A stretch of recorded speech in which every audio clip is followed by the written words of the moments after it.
बहुत बहुत धन्यवाद साथियों। सबसे पहले तो आप सबका यहाँ समय निकालकर आने के लिए शुक्रिया।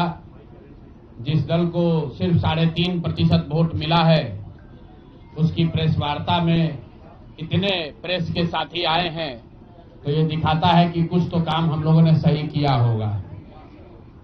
हम लोग बिहार आज से 3.5 साल पहले व्यवस्था परिवर्तन के संकल्प से आए थे। एक ईमानदार प्रयास किया है और उसमें बिल्कुल सफलता नहीं मिली, ये मानने में कोई गुरेज नहीं है। व्यवस्था परिवर्तन के जिस अभियान को लेकर चले थे, व्यवस्था परिवर्तन की बात तो छोड़िए, सत्ता परिवर्तन भी हम लोग नहीं करा सके, लेकिन बिहार की राजनीति को बदलने में जरूर थोड़ी बहुत भूमिका हम लोगों की बनी है। तो हम लोगों से जरूर कुछ गलती हुई होगी, हम लोग के प्रयास में, हम लोग के सोच में, हम लोग के बताने के तरीके में जरूर कुछ गलती रही होगी कि जनता ने हम लोग को नहीं चुना है, जनता ने हम लोग पर वो विश्वास नहीं दिखाया। तो उसकी जिम्मेवारी जो है वो पूर्णतः मेरी है, प्रशांत किशोर की है, और वो जिम्मेवारी मैं 100% अपने ऊपर लेता हूं कि मैं बिहार की जनता को, अपने साथियों को, इस व्यवस्था से जुड़े हुए लोगों को, जिस प्रयास से हम लोग जुड़े थे, जिस प्रयास को करना चाहते थे, उससे उनका विश्वास उस पर मैं नहीं जीत पाया। हम लोग सामूहिक तौर पर हारे हैं और आत्मचिंतन का समय है, हम लोग भी चिंतन करेंगे। जो लोग जीत कर आए हैं उनको खूब बधाई। जनता ने अपने लिए अपना रास्ता चुना है, अपने लिए सरकार चुन ली है। अब नीतीश जी और भाजपा के लोगों पर जिम्मेवारी है कि बिहार में जिन बातों को लेकर वो सत्ता में आए हैं, बिहार में तरक्की हो, बिहार में भ्रष्टाचार से जो जनता जूझ रही है, भ्रष्टाचार खत्म हो, यहाँ पर लोगों के लिए रोजी रोजगार हो, और सबसे बढ़ के जो मुद्दा है पलायन का, बिहार से पलायन बंद हो। हम लोगों से जो गलती हुई है, जिन लोगों ने जन स्वराज के विचार पर इस सोच से इस प्रयास से जुड़कर एक सपना देखा था, एक उनकी सोच बनी थी, उनकी आशा की किरण जगी थी कि बिहार में एक नई व्यवस्था बनाई जा सकती है, उन सब के आशाओं पर, अपेक्षाओं पर, उनके सपनों पर खरा नहीं उतरने के लिए जो दोष है वो मेरा है। इसलिए मैं आपसे विनम्रता से आपसे माफी मांगता हूं कि मैं आपके सपनों के आधार के अनुसार, आपके सोच के अनुसार वो व्यवस्था बनाने में नाकामयाब रहा हूं। और प्रायश्चित के तौर पर मैं आज से 2 दिन के बाद 20 तारीख को गांधी वितिहरवा आश्रम में, जो रास्ता गांधी जी ने बताया है, मैं अपने लोगों को, बिहार के लोगों को ये नहीं समझा पाया कि किस बात पर उनको वोट देना चाहिए, क्यों उनको नई व्यवस्था बनानी चाहिए। तो प्रायश्चित के तौर पर मैं अपने से वितिहरवा आश्रम में 1 दिन का उपवास, मौन उपवास रखूंगा। जो भी जन स्वराज के साथी हैं वो जहां पर हैं वहां, अगर वो समझते हैं कि हम लोग के प्रयास में, सोच में जो कमी रह गई, उसको सुधार के लिए प्रायश्चित के तौर पर हम लोग 1 दिन का सामूहिक उपवास रखेंगे। मैं खुद वितिहरवा, गांधी आश्रम वितिहरवा में रहूंगा, 24 घंटे का एक उपवास रखेंगे। गलती हम लोगों से हुई होगी, कमी रही होगी, लेकिन हम लोगों ने कोई गुनाह नहीं किया। गलती हो सकती है, गुनाह नहीं है। वोट नहीं मिलना गुनाह नहीं है। मैं बिहार की जनता के सामने अपने साथियों के साथ बिल्कुल सर उठा के ये कह सकता हूं कि हम लोगों ने गुनाह नहीं किया है। जिस बिहार में पिछले 30-35 साल से सिर्फ जाति की राजनीति हुई है, वहां पर इस समाज में जातियों का जहर फैलाने का गुनाह नहीं किया है। हम लोगों ने बिहार में हिंदू मुस्लिम की राजनीति नहीं की है, लोगों को धर्म के नाम पर बांटने का गुनाह नहीं किया है। हम लोगों ने बिहार की गरीब जनता को, भोले भाले लोगों को पैसा देकर उनका वोट खरीदने का गुनाह नहीं किया है। जिन लोगों ने ये गुनाह किया होगा, अगर वो आज जीत भी गए हैं तो उनको उसका हिसाब देना ही पड़ेगा। वो आज दे या कल दे, वो होगा ही होगा। मैं पिछले 2.5-3 सालों में अपने वक्तव्यों में अक्सर महाभारत के चक्रव्यूह की, अभिमन्यु के वध की कहानी सुनाता रहा हूं। जिस धर्म युद्ध की बात हम लोग करते हैं, पांडवों के साथ स्वयं भगवान थे, स्वयं भगवान कृष्ण थे, फिर भी अभिमन्यु को घेर कर छल से मार दिया गया। लेकिन उसके आगे की भी एक कथा भी है कि अभिमन्यु को मार दिया गया, लेकिन उससे महाभारत नहीं जीता गया। महाभारत जीता तो अंत में वही जो सही रास्ते पर था, जो धर्म के साथ था। तो आप निश्चित जानिए कि जीत तो जन सुराज की ही होगी। आज जरूर धक्का लगा है और उसके लिए जो कुछ भी कमी है उसको सुधारा जाएगा और उतनी ही ताकत से फिर खड़े होंगे। अगर आप ये कुछ लोग ये सोच रहे हैं कि मैं बिहार छोड़ दूंगा, तो आपका ये भ्रम है। अंग्रेजी में एक फ्रेज है, you are not defeated till you quit. जब तक आप छोड़ेंगे नहीं तब तक आप हार नहीं सकते हैं। तो प्रशांत किशोर की और जन सुराज में मेरे साथ जुड़े हुए साथियों की बिहार सुधारने की जो जिद है, उस जिद के सामने दूसरा कुछ भी इस जीवन में नहीं है। उस जिद से पीछे हटने वाले नहीं है। पूरी ताकत से, पूरी ईमानदारी से। लोग कह रहे हैं कि मैंने 3-3.5 साल में बहुत मेहनत किया है। तो जितनी मेहनत करते हुए आपने मुझे 3 साल में देखा है, उससे दुगनी मेहनत करेंगे और पूरी ताकत से लगेंगे। पीछे हटने का सवाल नहीं है। जब तक बिहार को सुधारने के अपने संकल्प को पूरा न कर लें, तब तक पीछे हटने का कोई सवाल ही नहीं है। अब चुनाव के परिणामों को लेकर जो बात है, उस पर बहुत विवेचना हो रही है। आपने भी कहा, बड़े बड़े विशेषज्ञ आकलन कर रहे हैं। कोई बता रहा है कि पैसे से जीत लिया गया, कोई बता रहा है कि लालू जी के डर से ध्रुवीकरण हुआ इसलिए जीता गया। कुछ लोग बता रहे हैं कि जातियों की बात अभी पूरी तरह खत्म नहीं हुई। मैं यहां चुनाव के विश्लेषण के लिए नहीं बैठा हूं, लेकिन एक बात तो बिल्कुल स्पष्ट है कि पहली बार स्वतंत्र भारत के इतिहास में और खासकर बिहार में पहली बार ऐसा हुआ है कि कोई चुनाव जिसमें सरकार ने करीब करीब 40,000 करोड़ रुपया जनता के पैसे को खर्च करने का वादा किया है। और मुझे लगता है कि वही एक कारण है जिसकी वजह से एनडीए को इतना बड़ा बहुमत मिला है। मैं सिर्फ आपके ध्यान में लाना चाहता हूं कि 10,000 रुपए की बड़ी चर्चा हो रही है। लोग बता रहे हैं कि 10,000 पर लोगों ने वोट बेच दिया। बिल्कुल नहीं है, ये बात सही नहीं है। मेरा आज भी ये यकीन है कि 10,000 रुपए के लिए बिहार के लोग अपना वोट, अपना बच्चों का भविष्य नहीं बेचेंगे। अगर 10,000 रुपए को आप जोड़िएगा तो प्रतिदिन 5.5 रुपया हुआ। 5.5 रुपए में कौन अपना वोट बेचेगा? लोगों ने 10,000 रुपए के लिए सिर्फ वोट नहीं बेचा है। आपको देखने, जानने, समझने की जरूरत है। और इस पर यह बहस भी हो रहा है। सत्ता में जो लोग आए हैं वो कह रहे हैं भैया हम तो सरकारी योजना चला रहे थे। जो विपक्ष में है वो कह रहा है हम योजना नहीं चला रहे थे, आप पैसा देके वोट खरीद रहे थे। इसका कोई अंत नहीं है, इस बहस का कोई अंत नहीं है। चुनाव आयोग पर लोग टीका टिप्पणी कर रहे हैं, वो चुनाव आयोग का विषय है। बिहार के बेटा होने के नाते, बिहार के नागरिक होने के नाते मेरा बस एक ही प्रश्न है। हर विधानसभा क्षेत्र में 60 से 62,000 लोगों को कम से कम 10,000 रुपया सीधे तौर पर सरकार ने दिया है। सिर्फ 10,000 रुपया नहीं दिया, ये कहा कि आपको स्वरोजगार के लिए 2 लाख रुपया दिया जाएगा और उसकी पहली किस्त के तौर पर, बयाना के तौर पर 10,000 रुपया उसको दिया गया। और पूरा सरकारी तंत्र लगाया गया लोगों को ये बताने के लिए कि अगर आप एनडीए को वोट देते हैं तो आपको 10,000 रुपए के साथ साथ आने वाले 6 महीनों में 2 लाख रुपए तक की सहायता मिलेगी। इसको करने के लिए पूरा सरकारी तंत्र लगा। जीविका की दीदियों को बैठाया गया। जितने यहाँ पर आशा आंगनवाड़ी सेविकाएं हैं उनकी सैलरी, उनका मानदेय बढ़ाकर उनको जोड़ा गया। लोग कह रहे हैं भैया काडर कहाँ है?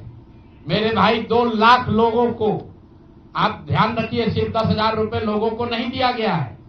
हर विधानसभा में, मैं बहुत जिम्मेवारी से जो सरकारी आंकड़ा है वही बता रहा हूं, हर विधानसभा में 60 से 62,000 महिलाओं को 10-10,000 रुपया दिया गया है।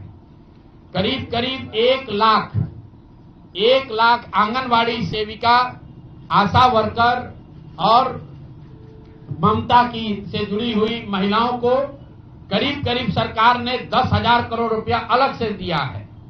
इसके साथ ही विकास मित्र और टोला सेवकों को 25,000 रुपया एक बार में, और जो लोग प्रवासी मजदूर बाहर से आए उनको 5,000 रुपया दिया गया है कपड़ा के नाम पर। तो कुल मिलाकर 29,000 करोड़ रुपया, करीब 29,000 करोड़ रुपया बांटा गया है। 40,000 करोड़ रुपए की योजनाओं की घोषणा की गई है। अब हम यहां इसलिए नहीं बैठे हैं ये कहने के लिए कि इसी वजह से हम लोग चुनाव हार गए। मेरा अब सीधा सरकार से एक आग्रह है कि आपने 2 लाख रुपए देने का वादा किया है, जनता ने आपको मत दे दिया, अब आप सत्ता में बैठे हैं, तो कृपा करके जो 1.5 लाख महिलाएं, 1.5 करोड़ महिलाएं हैं जिनको आपने 10,000 रुपया दिया है, उन सभी महिलाओं को अगले 6 महीने में 2 लाख रुपए तक देने की व्यवस्था कीजिए, क्योंकि अगर वो हो जाएगा तो बिहार से बेरोजगारी दूर हो जाएगी, बिहार से पलायन बंद हो जाएगा। और अगर आपने ये नहीं किया तो ये बिल्कुल स्पष्ट हो जाएगा कि आपने ये 10,000 रुपया किसी योजना के तहत नहीं दिया था, सिर्फ और सिर्फ वोट खरीदने के लिए दिया था। तो वोट खरीदने के लिए पैसा दिया गया है कि किसी योजना के तहत पैसा दिया गया है, सरकारी योजना के तहत, इसका प्रमाण इस बात पर है कि आने वाले 6 महीने में सरकार ने स्वरोजगार के नाम पर जो पैसा जारी किया है, उस क्षेत्र में और पैसा और मदद जारी की जाती है या नहीं की जाती है। हम लोग एक भी विधायक न जीते कोई बात नहीं, जन सुराज, और कई लोगों का सवाल है नीतीश कुमार को 25 सीट आने की बात है, तो मैं आपके सामने घोषणा कर रहा हूं कि जो 25 सीट हमने बात कही थी उस पर बिल्कुल कायम है। अगर नीतीश कुमार ने, उनकी सरकार ने ये वोट खरीदा नहीं है, इनको 2-2 लाख रुपए दे दे, मैं बिल्कुल राजनीति से संन्यास ले लूंगा, उसमें कहीं कोई दिक्कत नहीं है, कहीं कोई दिक्कत नहीं। बिहार के 1.5 करोड़ लोगों को 2-2 लाख रुपया नीतीश कुमार दिलवा दे, मैं मान लूंगा कि हमारे आकलन में गलती थी, हमारी गलती थी। और हमारे आकलन की बात छोड़िए, अगर बिहार से बेरोजगारी दूर हो जाए, पलायन बंद हो जाए, 1.5 करोड़ परिवार, टोटल 2.5 करोड़ परिवार में अगर 1.5 करोड़ परिवार की गरीबी दूर हो जाए, तो प्रशांत किशोर को विधायक बनने की, राजनीति करने की कोई जरूरत नहीं है, हम दूसरा काम कर सकते हैं। तो आपका अगर ये सवाल है कि 25 सीट की बात है, बिल्कुल 25 सीट से ज्यादा नीतीश कुमार को ना आना चाहिए था, ना आता। एक ही फैक्टर है, ये पैसा बांटकर जो वोट आपने खरीदा है, खरीदने का आप पर इल्जाम है। तो इसको आप इतने 20 साल से आप मुख्यमंत्री हैं, तो आप इस इल्जाम को धो दीजिए। अगले 6 महीने में 1.5 करोड़ लोगों को, 1.5 करोड़ परिवार को स्वरोजगार की व्यवस्था कर दीजिए। और अगर नहीं कीजिएगा तो हम लोग यहीं पर हैं। मैं आपके सामने एक नंबर जारी कर रहा हूं, मेरा अपना व्यक्तिगत ऑफिस का 91-216 जितने लोग हैं जिनको भी 10,000 रुपया का बयाना नीतीश कुमार सरकार ने, अधिकारियों ने, जीविका की दीदियों के माध्यम से दिया है, इस आश्वासन के साथ कि अगर आप नीतीश कुमार को, एनडीए को वोट देंगे तो आपको 2 लाख रुपया 6 महीना में मिलेगा। तो मेरे भाई, अब समय चालू हो गया, आप आ गए हैं सत्ता में और हम लोग आराम से बैठे हुए हैं बिहार में। हर वो महिला, हर वो परिवार जिसको 2 लाख रुपया नहीं मिलता है, आप प्रशांत किशोर से संपर्क कीजिए, आप जन सुराज से संपर्क कीजिए। अब सलाह का समय खत्म हुआ, अब संघर्ष का समय शुरू होगा। हमने 3.5 साल लोगों को सलाह दिया है, हमने 3.5 साल लोगों को जाकर घर घर हाथ जोड़ा है, कभी वोट नहीं मांगा, लोगों को यही कहा कि अपने बच्चों के लिए वोट दो, अच्छे लोगों को जिताओ। लोगों ने अपने हिसाब से अच्छे लोगों को जिताया है। जिन मुद्दों पर जिताया है उसका मैं स्वागत करता हूं कि स्वरोजगार ही सबसे ज्यादा जरूरी है। उसका वादा एनडीए की सरकार ने किया है, नीतीश कुमार ने किया है, और 10-10 हजार रुपया बानगी के तौर पर, एडवांस के तौर पर उन महिलाओं को दिया है। तो अब अगले 6 महीना में उन सभी महिलाओं को, उन सभी परिवारों को नीतीश कुमार की सरकार स्वरोजगार का अवसर दे, उनको 2 लाख रुपए की मदद दे, ताकि वो 1.5 करोड़ परिवार के लोग बेरोजगारी से बाहर निकल सके, गरीबी खत्म कर सके और उनके बच्चे गुजरात में, तमिलनाडु में जाकर मजदूरी न करें। और अगर ये नहीं होगा तो हम लोग तो विधानसभा में हैं नहीं, जनता ने जो आदेश दिया है कि गांव गांव घूमिए और लोगों की मदद कीजिए।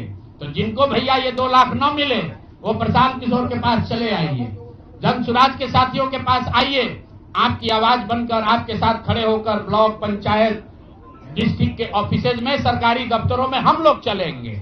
जरूरत पड़ेगा नीतीश कुमार के पास चलेंगे, क्योंकि उन्होंने कहा है कि 10,000 रुपया बयाना ले लीजिए, जब मैं जीत कर आऊंगा आपको 2-2 लाख रुपए दूंगा, ताकि सब लोग अपने पैर पर खड़े हो जाएंगे। तो जन सुराज के लोग अब ब्लॉक में, और जिन लोगों ने, आपने सुना होगा सहारा में लोगों को कहा गया पैसा डबल हो जाएगा, सहारा के जिन लोगों ने एजेंट बनकर, समाज के कई लोगों ने सहारा में पैसा जमा कराया, सहारा वाले भाग गए तो लोग एजेंट को खोज रहे हैं। तो जो सरकारी अफसर नेतागिरी कर जिन लोगों ने किया है, सरकार की ओर से आश्वासन दिया है कि हम लोग आपको रोजगार देंगे, 2 लाख रुपया देंगे, जो जिन जीविका की दीदियों ने एक एक महिला को जाकर समझाया है, बूथ पर बैठकर वोट दिलवाया है, सिंबल सिखाया है, क्रमांक संख्या बताया है, वो जीविका की दीदियों की जिम्मेवारी है कि जिनको आपने ये काम कराया है, जिनके बच्चों का भविष्य आपने 10,000 रुपया में आपने सौदा कराया है, उनको पैसा मिले। और अगर वो 2 लाख रुपया नहीं मिलेगा तो 6 महीने का समय है, 6 महीने के बाद हर वो व्यक्ति जिसको पैसा नहीं मिले उसके लिए जन सुराज का, प्रशांत किशोर का दरवाजा खुला हुआ है। आप आइए, हम लोग आपकी आवाज बनेंगे, आपके साथ खड़े होंगे। हम लोग विधायक सांसद नहीं है, लेकिन समाज में हमारी ताकत जो आवाज है, आपके आशीर्वाद से वो आवाज आपके साथ जोड़ेंगे और हर हालत में आपको ये 2 लाख रुपया मिले, इसकी लड़ाई को जारी रखेंगे। दूसरी बात जो कह के मैं खत्म करूंगा, चुनाव से पहले सरकार के भ्रष्टाचार को लेकर, भ्रष्टाचारी मंत्रियों को लेकर इसी जगह पर हम लोगों ने कई प्रेस कॉन्फ्रेंस किए हैं। नीतीश कुमार को कभी व्यक्तिगत तौर पर बेईमान नहीं बताया गया है, भ्रष्ट नहीं बताया गया है, लेकिन हम लोगों का ये मानना था कि नीतीश जी का स्वास्थ्य अच्छा नहीं है, अगल बगल के लोग लूट रहे हैं, चला रहे हैं। अभी परिणाम आए हैं, नीतीश जी को देखकर लग रहा है कि नीतीश जी बिल्कुल स्वस्थ दिख रहे हैं। तो अब मेरी उनसे अपेक्षा है कि 2 दिन के बाद अभी मंत्रिमंडल बनने वाला है।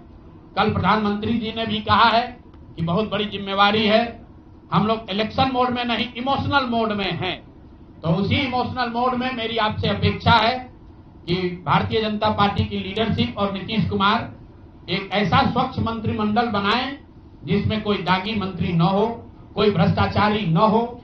जनता ने आपको सरकार बनाने का मैंडेट दिया है, भ्रष्टाचार करने का, भ्रष्टाचारियों को सरकार में शामिल करने का मैंडेट नहीं दिया है, भ्रष्टाचार करने का मैंडेट नहीं दिया है, लूटने का मैंडेट नहीं दिया है। तो मैंडेट, बिल्कुल मैंडेट का सम्मान है। जनता लोकतंत्र है, जनता मालिक है, जनता ने जिनको सत्ता में बैठाया है वो सत्ता में बैठे, लेकिन सत्ता में बैठकर लूटने का मैंडेट जनता ने नहीं दिया है। तो मेरी अपेक्षा है कि नीतीश जी, माननीय प्रधानमंत्री मोदी जी, अमित शाह जी, जिन्होंने बिहार की जनता को ये बताया है कि हम आपका विकास करेंगे, आपके बच्चे अब गुजरात नहीं जाएंगे मजदूरी करने, तो भाई अब आपकी जिम्मेवारी है ऐसा मंत्रिमंडल बनाइए ताकि बिहार के लोगों का पलायन बंद हो, यहाँ से बेरोजगारी खत्म हो, और जो पिछले 5 साल से लोग भ्रष्टाचार से जूझ रहे हैं वो आगे भ्रष्टाचार न हो। मेरी बात यहाँ खत्म हुई। अब आपके जो सवाल हैं वो आप सवाल कर सकते हैं। बहुत बहुत धन्यवाद।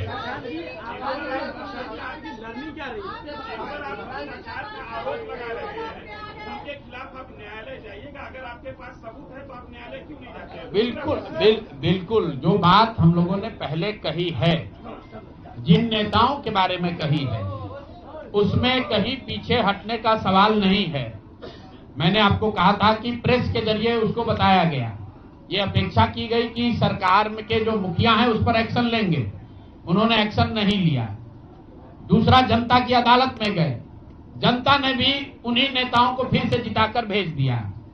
कई लोग जिन पर इसी जगह पर मैंने आरोप लगाया है, जिनके आरोपों की बात कही गई है, उनको जनता ने भारी मत से जिताकर भेजा है। तो भाई अब जिम्मेवारी है सरकार के मुखिया के तौर पर नीतीश कुमार जी ये तय करें कि वो लोग सरकार के हिस्सा होंगे कि नहीं होंगे। अगर होते हैं तो निश्चित तौर पर जनता के बीच में भी उनके खिलाफ जाएंगे और जहां जरूरत पड़ेगी कोर्ट में भी जाएंगे। 70,000 के सीएजी के मामले में जो सीएजी ने 70,000 रुपए के अनअकाउंटेड मनी की बात कही है, उस पर ऑलरेडी जन सुराज हाईकोर्ट में रीट हम लोगों ने फाइल किया हुआ है।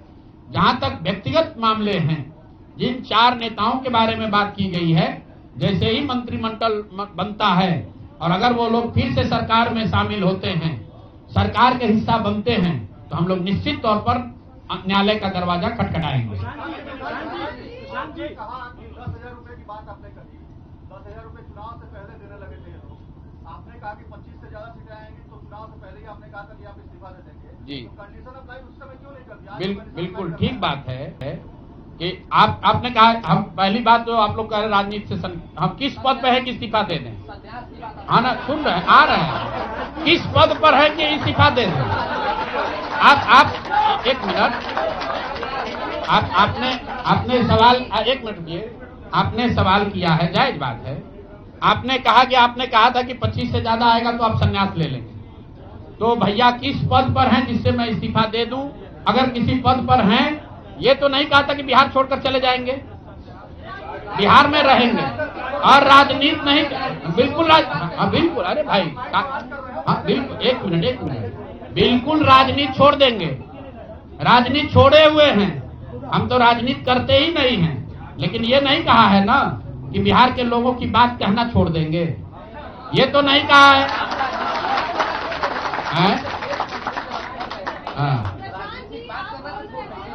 नहीं, आपने ऐसा है, हमने कहा कि अगर 25 से ज्यादा सीट आएगा तो राजनीति छोड़ देंगे, बिल्कुल बात पर कायम है। लेकिन ये तो नहीं कहा कि ये 30,000 करोड़ रुपया में वोट खरीदेंगे। अब आप कह रहे नहीं, वोट उन्होंने नहीं खरीदा है, तो हमने कहा अगर नहीं खरीदा है तो 2 लाख रुपया दे दीजिए, हम बिल्कुल छोड़ देंगे। एक मिनट रुकिए, अरे सुन तो लो, सरकार क्या विज्ञप्ति पढ़ लो जिस पर सरकार ने, हाँ बिल्कुल बिल्कुल बिल्कुल, आपने कहा नहीं ऐसा है, बिल्कुल हम भी सभी की बात नहीं कर रहे हैं। सरकार ने 1.5 करोड़ लोगों को 10-10 हजार रुपया दिया है और पूरे देश में इस बात पर बहस छिड़ी हुई है कि क्या ये 10,000 रुपया वन टाइम देकर वोट खरीदा गया है कि किसी सरकारी योजना के तहत इस पैसा को दिया गया है। मैं ये कह रहा हूं कि मैं बिल्कुल ये मानने को तैयार हूं कि सरकार का ये एकाधिकार है, वो चाहे योजना शुरू कर सकती है, अंतिम साल में, अंतिम महीने में ही किया, उसमें कोई दिक्कत नहीं है, हम उस बात में नहीं पड़ रहे। इलेक्शन कमीशन ने चुनाव के दौरान ये पैसा बांटने दिया, ये उनकी गलती है, उस पर भी हम टीका टिप्पणी नहीं कर रहे हैं। हम तो ये कह रहे हैं कि जिस योजना के तहत आप जीत कर आए हैं उस योजना को लागू कर दीजिए। हम लोग को बिहार में रहने की भी जरूरत नहीं है, बिहार ही छोड़ देंगे, राजनीति की क्या बात कर रहे हैं? आप कह रहे हैं 10,000 रुपए, 40,000 करोड़ रुपए, आप कह रहे हैं कि वोट खरीद लिया गया, इस वजह से वो जीत गए, आप हार गए। ना, हम नहीं हारे, हम हार नहीं, हम तो रेस में ही नहीं है, हम तो रेस में ही नहीं है। हम आपको ये बता रहे हैं कि जो बात नीतीश कुमार के जीतने की है, जीत और हार के बीच में एक ही बात है कि क्या नीतीश कुमार जी ने, उनकी सरकार ने ये हर विधानसभा में 60,000 वोट 10,000 रुपया देकर खरीदा है कि नहीं खरीदा है, इस पर बात है। और मैं ये एक मिनट रुकिए, चुनाव से पहले ही कहा है और चुनाव के पहले ही की बात हो रही है। और अरे आपकी क्या, आप क्या चाहते हैं कि हम कह दें कि हम राजनीति से संन्यास ले रहे हैं इसलिए आप आए हैं? मेरे भाई, अगर ऐसा है, हमने आपको, आप भाई, आप लोग जितने लोग आए हैं, हमने बिल्कुल स्पष्ट आपको कहा कि नीतीश कुमार ने प्राइमा फेसी जो दिख रहा है कि सरकार ने 10,000 रुपया देकर वोट खरीदा है, लेकिन मेरे पास उसका कोई प्रमाण तो है नहीं। सरकार का ये नहीं है तो सरकारी योजना के तहत दिए है। योजना की जो गजट ऑर्डर है वो देख लीजिए, उसमें लिखा क्या है कि 10,000 रुपया आपको स्वरोजगार के लिए महिलाओं को दिया जा रहा है और जरूरत के मुताबिक अगले 6 महीने में, उसमें लिखा है कि अगर आपकी योजना सरकार ठीक, को लगेगी कि ठीक है, वही बात। अरे आप, अरे भाई, हम हिंदी में लिखा है, उसको फिर से जारी कर देंगे, सब लोग पढ़ लेगा। सरकार ने ये नहीं कहा कि ये 10,000 वन टाइम पेमेंट है, उन्होंने कहा कि स्वरोजगार की योजना की तहत आपको 10,000 रुपया दिया जा रहा है और अगर एडवांस पैसा, एडवांस, एक मिनट रुकिए, और 2 लाख रुपया अगर आप स्वरोजगार में का काम करेंगे, अगर आप अपने पैर पर खड़े होने की योजना करेंगे तो 6 महीना में आपको 2 लाख रुपया और दिया जाएगा। ठीक बात है? तो अगर 1.5 करोड़ महिलाओं में 5 लाख 10 लाख महिलाओं को भी ये 2 लाख रुपए दे दे तो बिल्कुल इस बात पर हम कायम हैं कि हमको राजनीति नहीं, बिहार छोड़कर बाहर चले जाना चाहिए। बिल्कुल, अब फिर अब 5 लाख 10 लाख की बात नहीं है भाई। एक मिनट रुकिए। आप लोग इतना वरिष्ठ पत्रकार हैं, इतना बात को पकड़े हुए हैं, और हम लोग बात से हटने वाले लोग नहीं हैं। हम नीतीश कुमार नहीं हैं जो सदन में खड़ा होकर कहेगा कि मिट्टी में मिल जाएंगे, भाजपा में नहीं जाएंगे, और उसी भाजपा के साथ बैठ के उनको महान पुरुष आप बता रहे हैं। सुनिए, हम अपनी बात पर कायम हैं। हम बिल कोई क्लॉज नहीं लगाएंगे। सुनिए, ऐसा है। अरे बिल्कुल कॉन्फिडेंस से नहीं, लिख के दिया है कि अगर आप लेकिन उसमें ये नहीं कहा था कि 10,000 रुपया में आप वोट खरीदिएगा। अगर हर विधानसभा में 10,000 रुपया नहीं दिया गया है तो आप बता दीजिए ये सत्य नहीं है। आप कह रहे हैं कि आप राजनीति छोड़ दीजिए, तो हम राजनीति के किस पद पर है जिसको छोड़ दें? आप बता दीजिए। सवाल ये है कि आपने कहा था 25 सीट आएगी तो हम राजनीति छोड़ेंगे। जी, आज आप एक क्लॉज लगा रहे हैं, तो ये क्या भरोसा है कि कल अगर बिल्कुल आप भरोसा मत कीजिए। हमने जो बात अपनी कहनी थी, हमने आपको बात कह दी। हम अभी इस बात पर अपने आकलन पर कायम हैं कि 3 बरस की बिहार की गांव-गांव की यात्रा के बाद जो मुझे दिखा, जो समझ में आया, उसके हिसाब से नीतीश कुमार को 25 से ज्यादा सीट नहीं आना चाहिए था। सिवाय इसके कि उन्होंने हर विधानसभा में उनकी सरकार की ओर से 10,000। एक मिनट भैया, अरे आया है भाई, आया है, लेकिन उसके वो खरीद के आया है कि नहीं वो अभी दिख जाएगा 6 महीना में। आज आप लगा रहे हैं, ठीक है, आगे पहले कौन डालता था? बिल्कुल, ये हमने आपको अपने वक्तव्य में कहा कि हम लोग बिल्कुल असफल साबित हुए। हमने जो बात यहाँ बिहार के लोगों को बताई वो लोगों को समझ में नहीं आया है, लोगों को स्वीकार्य नहीं है। हम अपनी गलती मान रहे हैं। लेकिन जो मैंने आपको कहा कि वोट नहीं मिलना, सुनिए, वोट नहीं मिलना गुनाह नहीं है, वोट नहीं मिलना क्राइम नहीं है। हमने भ्रष्टाचार नहीं किया है, हमने हिंदू मुस्लिम नहीं किया है, हमने जाति की राजनीति नहीं की है, हमने वोट नहीं खरीदा है। चलिए आगे बढ़िए। पूरे प्रेस वार्ता में एक ही व्यक्ति तो नहीं पूछेंगे है? आपकी चुनाव की लड़नी क्या है और जो वोट चोरी का मुद्दा बाकी विपक्ष उठा रहा है उस पे मैं वोट चोरी के मुद्दे पर हम लोग का स्टांस जो है वो बिल्कुल क्लियर है पहले दिन से। ये बिहार का मुद्दा नहीं है।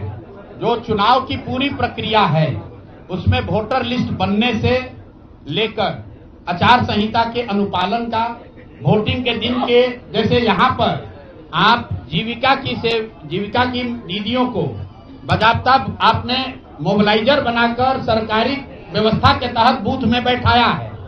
तो पूरे वोटर लिस्ट बनाने की प्रक्रिया, आचार संहिता के अनुपालन की प्रक्रिया, वोटिंग के दिन जो हो रहा है वो, उसमें सरकारी तंत्र का इस्तेमाल, दुरुपयोग या उपयोग, और वोटिंग के बाद जो महाराष्ट्र से लगातार दिख रहा है कि अंतिम 2 घंटे में 15%, 20% एक्स्ट्रा वोट होना, फिर चुनाव आयोग का उसका डिटेल नहीं जारी करना, और 3 दिन के बाद ये बताना कि इतना वोट हो गया।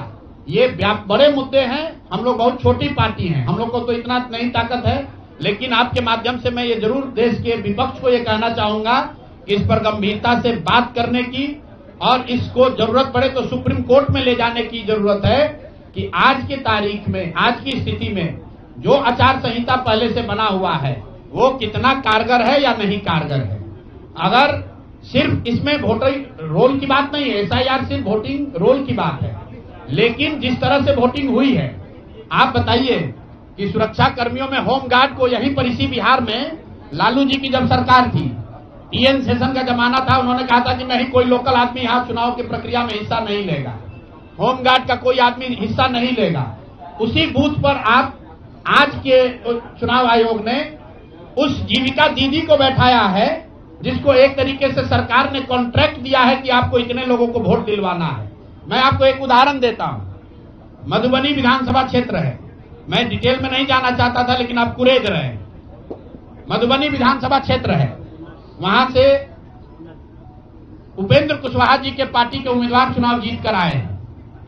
मैं पूरे यहां पर जितने मीडिया के साथी हैं, जितने यहां चुनाव के विशेषज्ञ हैं, आप भी यूट्यूबर हैं, मैं दावा कर रहा हूं आज हो 5 महीने के बाद हो, आप मधुबनी विधानसभा क्षेत्र में जाइए, वहां पर एनडीए के प्रत्याशी को 1 लाख से ज्यादा वोट आया है।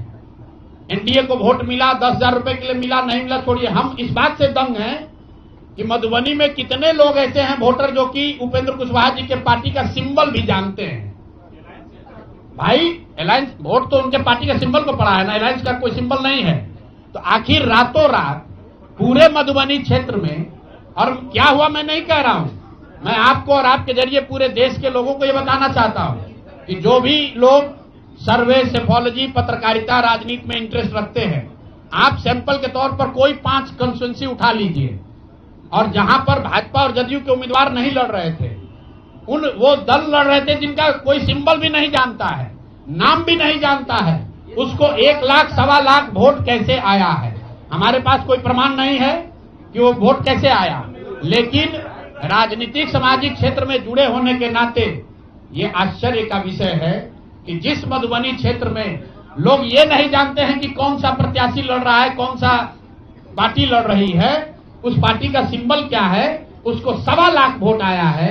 और जो लोग वहां जीवन भर राजनीति कर रहे हैं उनको वोट नहीं आया। संभव है कि उनको इतना समर्थन है, लेकिन मेरा आपसे आग्रह ये, भाई देखो 1 मिनट रुक जाइए, आपका सवाल 10 ले चुके हैं, और भी तो लोग हैं, आपका एक और ले लेंगे, आप शांति से बैठिए, ऐसा मत घबराइए, हम यहाँ बैठे हुए हैं। और मेरा आपसे अनुरोध है, मैं कोई आरोप नहीं लगा रहा हूं, लेकिन मधुबनी जैसे 5 सीट का मैं आपको हवाला देना चाहता हूं, जहां पर चुनाव के 12 दिन 15 दिन पहले यह तय हुआ कि कौन पार्टी चुनाव लड़ेगी।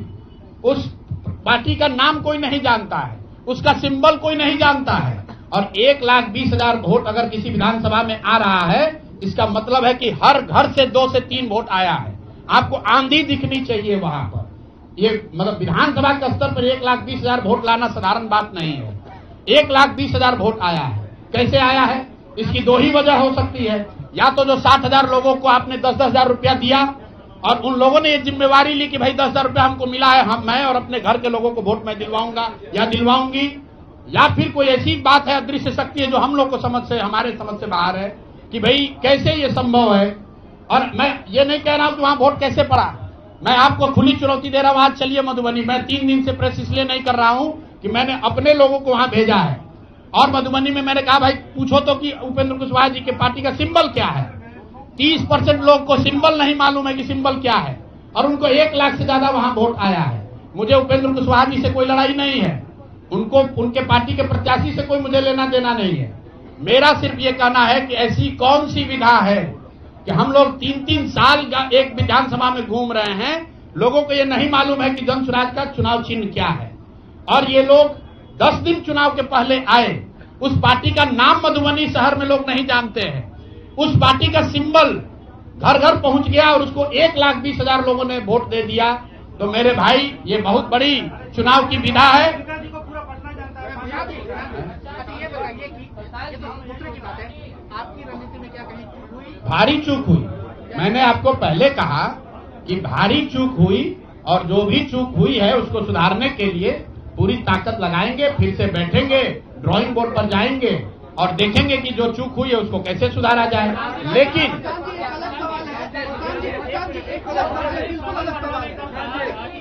सवाल ये है नहीं, जो टोटल पैसा सरकार ने अनाउंस किया है सितंबर अक्टूबर में, अगस्त और सितंबर को अगर आप जोड़ लेंगे तो कुल 18 योजनाओं की सरकार ने घोषणा की है, उसमें कोई गलती नहीं है।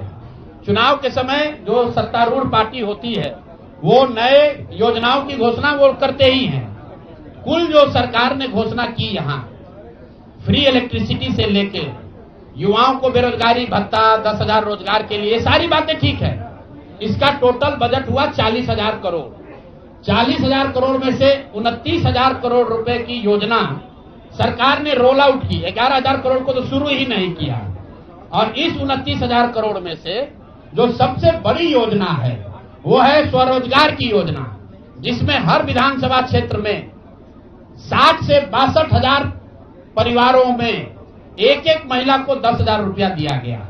और ये कहा गया, सिर्फ 10,000 रुपये पर लोगों ने वोट नहीं दिया गया, लोगों को ये कहा गया कि अगर आप वोट देते हैं तो आपको आने वाले समय में 2 लाख रुपए तक की राशि स्वरोजगार के लिए मिलेगी। और इसको करने के लिए इसको करने के लिए सरकार ने जीविका दीदी का पूरा जो नेटवर्क है, आज सुनिए, अरे एक सवाल आपने पूछा या तो जवाब दे लें। इमरान खान ने अपनी पार्टी शुरू की थी पाकिस्तान में, आज से करीब 25-30 साल पहले, और वो खुद पहले चुनाव में 7 जगह से चुनाव लड़े। उनकी पार्टी तो हारी, वो 7 जगह से खुद भी हारे। तो मेरे चुनाव लड़ने नहीं लड़ने का वो एक टेक्निकल बात है, उस पर चर्चा हो सकती है। कुछ लोगों का ऐसा मानना हो सकता है कि मेरे लड़ने से फायदा होता, कुछ लोगों का ऐसा मानना है कि मेरे न लड़ने से फायदा है, वो अलग विषय है।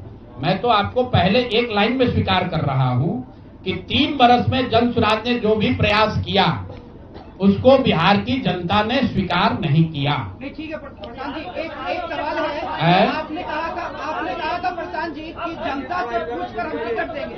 1 मिनट, आप बिहार को मैं समझ नहीं पाया, बिल्कुल मान लेंगे, इसमें क्या दिक्कत है। प्रशांत जी आपने कहा आप मेरे सुनिए, ऐसा है कि मुझे बिहार की समझ कम है या नहीं है, ये कह देने मात्र से अगर आप बहुत खुश हो जा रहे हैं तो आप खुश हो जाइए कि हमको बिहार की समझ नहीं है।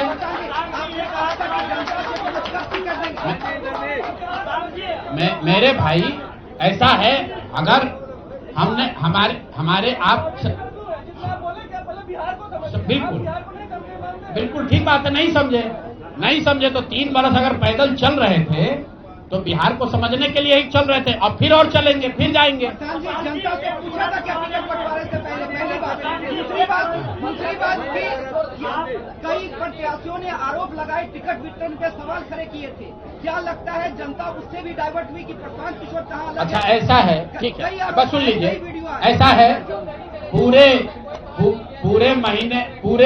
चुनाव के दौरान मैंने आपको पहले कहा कि हमसे गलती हो सकती है, लेकिन हम लोगों ने गुनाह नहीं किया। आप लोग जो बात कर रहे हैं वो इस अंदाज में बात कर रहे हैं जैसे प्रशांत किशोर ने कोई गुनाह कर दिया, बिहार को सुधारने का प्रयास करके कोई गुनाह कर दिया है, और आप लोग आए हैं हमारा यहाँ पर पोस्टमार्टम करने। तो आप लोगों का स्वागत है। रुकिए, 1 मिनट रुक जाइए, आप बहुत भारी पत्रकार हैं, 8-9 सवाल कर चुके हैं, और लोगों को भी मौका दीजिए, आपका भी सवाल किया जाएगा। 1 मिनट रुक जाइए, अरे रुक जाओ भाई, एक मिनट रुकिए।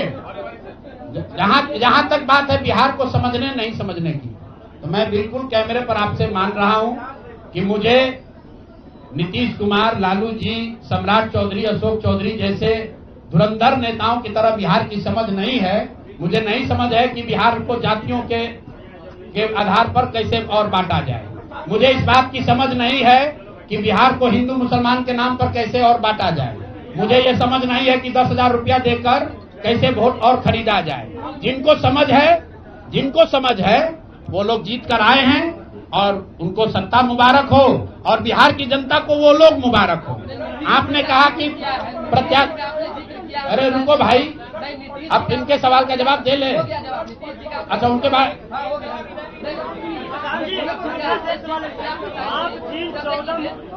आप जिन 14 मुख्यमंत्री को बनाने की बात कर रहे थे, क्या आपको लगता है कि आपका उनमें अहम योगदान रहा है? कभी खास करके बिहार के कोई योगदान नहीं है। आप लोग जो हम लोग बोलते रहे हैं उसको जाकर देख लीजिए। आपने कहा कि उम्मीदवार गलत चुने हैं। यहाँ जितने लोग बैठे हुए हैं, हमारे बगल में केसी सिन्हा जी चुनाव लड़े हैं कुम्हरार से। ये तो हमको पैसा देकर टिकट नहीं खरीदे होंगे, और कुम्हरार की जनता ने केसी सिन्हा को हराकर किसी दूसरे को जिताया है। हमारे बगल में वाईबी गिरी जी बैठे हैं, मांझी से इनको हराकर जनता ने किसी दूसरे को जिताया है।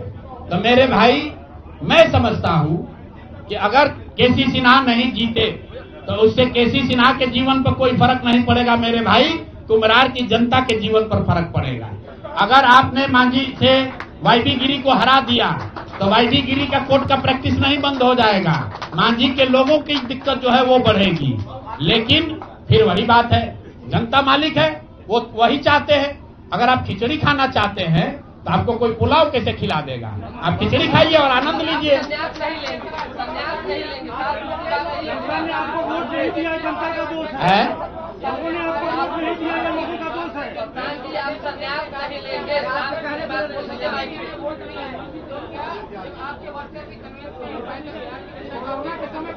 नहीं, ठीक बात है। हमने आपको पहले कहा कि जो कुछ भी हम लोगों ने प्रयास किया उसमें जनता को हम लोग नहीं समझा पाए, और उसका दोष हम पर है, उसकी जिम्मेवारी हम लोगों पर है। और लेकिन अगर नहीं समझा पाए तो उसको समझाने की जो आगे की जिम्मेवारी है वो भी हम ही पर है।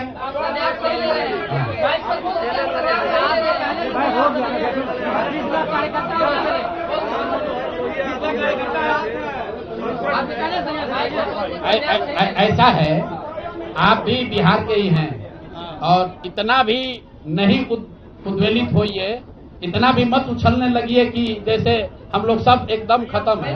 आपकी बात को सुन लिया गया, आपको अलग से साक्षात्कार चाहिए।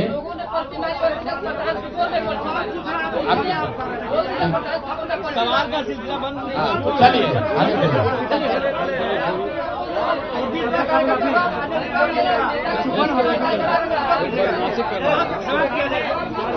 उन्होंने कुछ दलों को मिलाया और मिलाया था। अभी तो हम लोग वापस जाकर अपने उस प्रारूप को फिर से देखेंगे जो हम लोग लेकर जनता के बीच गए थे। जो सोच, जो विचार, जो प्रयास लेकर जनता के बीच गए थे, वो देखेंगे कि भाई जनता को ये चाहिए भी कि नहीं चाहिए। अगर जनता को पढ़ा लिखा आदमी नहीं चाहिए, अगर जनता को स्वच्छ लोग नहीं चाहिए, तो हम लोग तय करेंगे क्या करना है।